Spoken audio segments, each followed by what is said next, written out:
अब आगे बढ़ते हैं। ये तो बात हुई ग्लोबल संकेतों की। एक बार एफआईआईज और डीआईज के आंकड़े भी समझ लेंगे, उसके बाद हम समझेंगे कि आज के लिए भारतीय बाजारों में अहम लेवल्स क्या होंगे।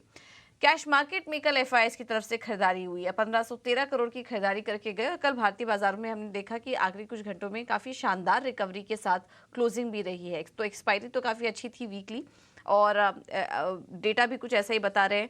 कैश मार्केट में अगर घरेलू निवेशकों की बात करें तो उन्होंने बिकवाली की है। 1380 करोड़ के आसपास की बिकवाली हुई है। इंडेक्स फ्यूचर में 122 करोड़ का आंकड़ा है, लेकिन इंडेक्स ऑप्शन में देखेंगे तो करीब करीब 98,000 करोड़ की बिकवाली हुई है एफआईएस की तरफ से। अब इस आंकड़े को आज के लिए कैसे एनालिसिस करें और आज अहम स्तर कौन से होंगे, ये एक बार समझ लेते हैं। हमारे साथ अंश जुड़ चुके हैं पूरा अपडेट लेकर। अंश, गुड मॉर्निंग। बताइए आज निफ्टी और बैंक निफ्टी के डेटा क्या कह रहे हैं? गुड मॉर्निंग पूजा। तो निफ्टी का अगर देखा जाए तो हमने जो पिछला एक रेंज बताया था 21,500 से 21,800 का, उसके बीच में ही ये 7वां सेशन है जब क्लोज हो रहा है। तो ये जो सेशन का ये जो कंसोलिडेशन का रेंज है ऊपर का 21,800 का, वही एक पहला रेजिस्टेंस हो सकता है। और नीचे की तरफ जो पहला ये सपोर्ट है 21,500 का, वही आज के लिए पहला सपोर्ट हो सकता है। 21,500 के नीचे अगर खिसका तो 21,350 का दूसरा अहम सपोर्ट देख सकते हैं, और रेजिस्टेंस भी 21,800 को अगर पार कर दिया तो 22,000 का साइकोलॉजिकल मार्क रेजिस्टेंस हो सकता है। निफ्टी बैंक में देखा जाए तो पिछला रेजिस्टेंस हमने 48,200 का बताया था, और इंडेक्स भी करीब करीब 41,195 के करीब ही क्लोज हुआ है। तो इस बार हमने रेजिस्टेंस यहाँ से बढ़ाकर 48,500 कर दिया है। उसके ऊपर गया तो दूसरा अहम रेजिस्टेंस 48,800 पे नजर आ रहा है। नीचे की तरफ सपोर्ट देखे तो 47,700 का पहला सपोर्ट रहेगा, और वहां से नीचे अगर फिसला तो 47,300 का दूसरा सपोर्ट देख सकते हैं।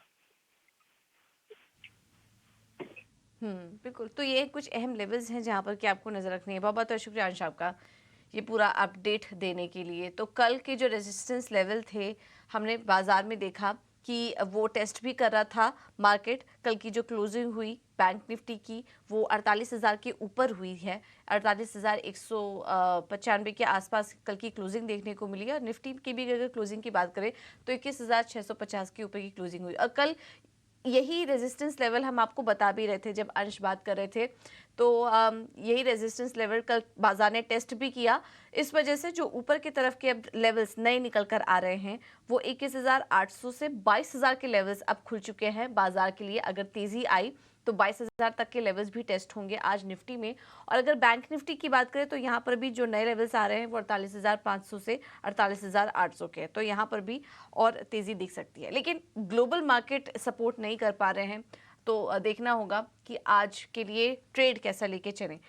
हमारे साथ फोन लाइन पर हेमंत कपाड़िया जुड़ चुके हैं केआर चौकसी सिक्योरिटी से एनालिसिस करने के लिए। Hemant, thank you so much इतना स्वदेश को समय देने के लिए।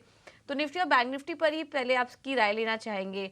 आज कोई ट्रेड लेना चाहिए इंडेक्स में, या फिर आज भी छोड़ दें, अवॉइड करें? Very good morning Pooja, thank you for having me on the show. I think Nifty avoid करे, रेजिस्टेंस लेवल पे है। 21,680 का रेजिस्टेंस है, उसके ऊपर आधा घंटा ट्रेड करता है पूजा तो थोड़ी अपसाइड की उम्मीद कर सकते हैं। लेकिन जैसे आपने बताया, यूएस मार्केट्स भी करेक्टिव हो चुके हैं। ब्रेंट ओवरसोल्ड है, वहां पे थोड़ी रिकवरी दिख रही है। डॉलर इंडेक्स ओवरसोल्ड है, वहां पे भी रिकवरी दिख रही है। तो वो सब कुछ कंबाइन होकर लग रहा है कि यहाँ पे करेक्शन की उम्मीद है, आ सकता है। और अगर बैंक निफ्टी की बात करें तो इंट्राडे थोड़ी सिचुएशन जरूर बेटर है निफ्टी से लेकर। तो यहाँ पे अगर आप कंपल्सिव ट्रेडर हैं तो बैंक निफ्टी में एक इंट्राडे लॉन्ग पोजीशन कर सकते हैं, बिकॉज सेटअप पॉजिटिव है। हायर टॉप हायर बॉटम करके 1 घंटे 2 घंटे चार्ट्स पे इंडिकेटर भी सपोर्ट बाई में है, तो ये कर सकते हैं पूजा।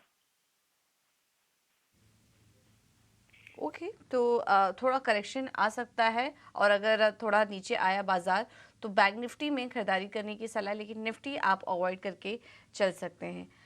लेकिन अगर आपको ट्रेड करना ही है तो स्टॉप लॉसेस का ध्यान आज भी ज़रूर रखिए। बाजार कुछ समय के लिए वॉलेटाइल रह सकता है।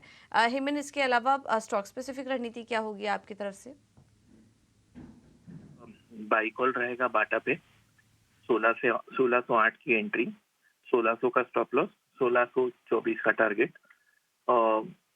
60 मिनट चार्ट, 120 मिनट चार्ट पे ओवरसोल्ड हो चुका है, और MACD, RSI, स्टोकेस्टिक जो मैकेनिकल इंडिकेटर्स हैं वो क्रॉसओवर बाई दे चुके हैं, वो भी पॉजिटिव डाइवर्जेंस के बाद। तो यहाँ पे एक इंट्राडे बाउंस पॉसिबल है, तो बाटा में लॉन्ग रहेगा।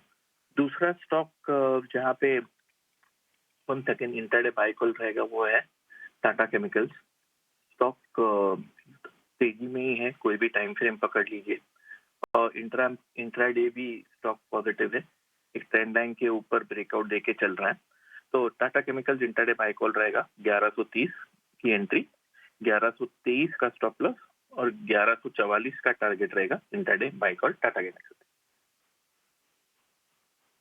ओके, तो ये इंट्राडे कॉल है टाटा केमिकल्स पर 1144 के लेवल्स और बाटा इंडिया में भी खरीदारी करने की सलाह 1624 के टारगेट के लिए। थैंक यू हेमन आपका समय देने के लिए, ये पूरा एनालिसिस करने के लिए बाजार पर।